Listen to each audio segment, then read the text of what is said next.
So now I will be explaining a really interesting article from people in Amazon Alexa in Amazon. Their idea is that we don't need parsing for a kind of data set. We just generate. It means when they say generate, it means that just use the sequence to sequence approach that we are very good at. And if you like this article, with high probability you like these articles as well. They are very relevant to that. So the similarity between them is high. So simple queries define single intent. In dialogue parsing, a kind of paradigm, of course, task-oriented approach, very limited, not open domain dialogue system, is in very restricted dialogue system. You can use this idea of intent and slots. You have some intent and you fill the slots. And so in that way, this is an example. We play the song Don't Stop the Believing by Journey. So the intent of that is this play song intent, and it has some slots. For example, what is the song name? What is the artist name? So it's very as simple as this. But it can also be complicated, so you can generalize that too. So it creates a tree like this. How far is the coffee shop? So you can see what are the slots. So in this intent, you have some words and also some new slots. So each intent has some words and some slots. So in this way, these kind of data sets are very simple, like the data sets that Facebook has created, Amazon has created. These are because they are intended for easy tasks. So that's why when they say don't parse, generate, it means that you can use these sequence to sequence model because the problem is easy.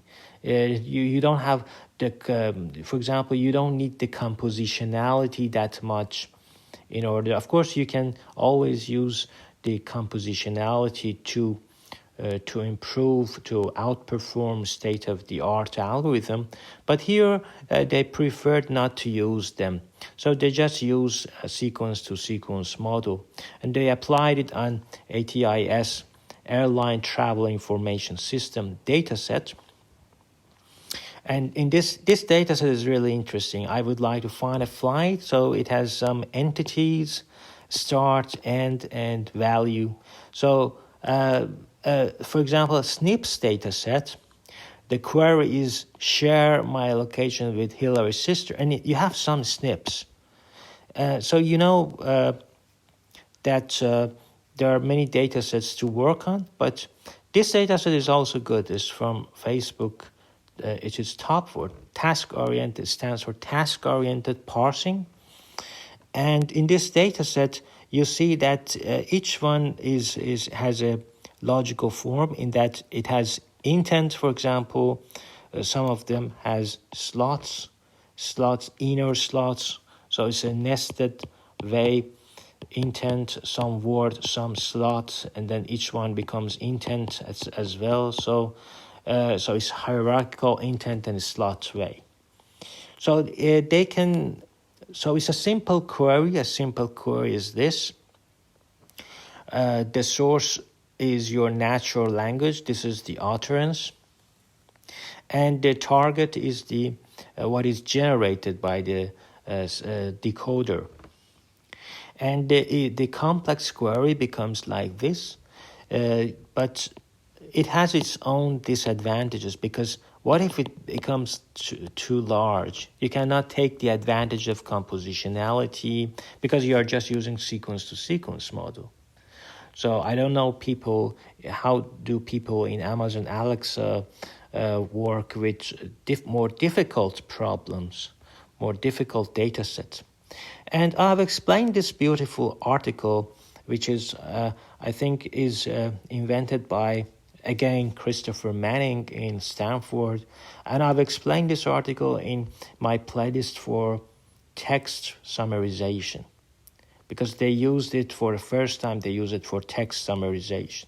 But nowadays, you see, we use it for SPARQL, for text to SQL, text to SPARQL. And here you see it, we are using it for dialogue in order to understand this semantic part of that. So it has many applications, this sequence-to-sequence pointer. And this is an alternative to something else, another article which I've explained.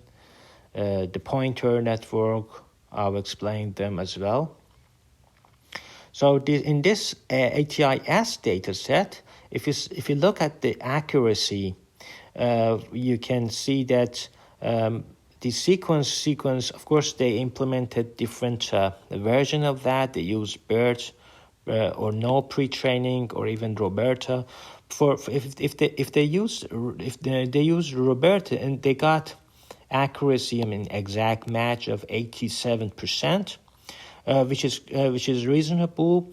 But note that this is for a simple data set like ATIS, and they just use sequence-to-sequence model. They use this architecture, sequence-to-sequence pointer, because what is the idea of this pointer? I'll review it. I've explained it in a different lecture. But what is the idea is that when you have out of vocabulary, when you have this out of vocabulary data words, then you just need to just copy that. So if you look at, if you like this article with high probability, you also like the article of CopyNet. Their model is CopyNet. I don't remember the title, but that is an alternative to this model. So if you don't like this model, you can use. I've used CopyNet, but this model from Christopher Manning is very beautiful as well.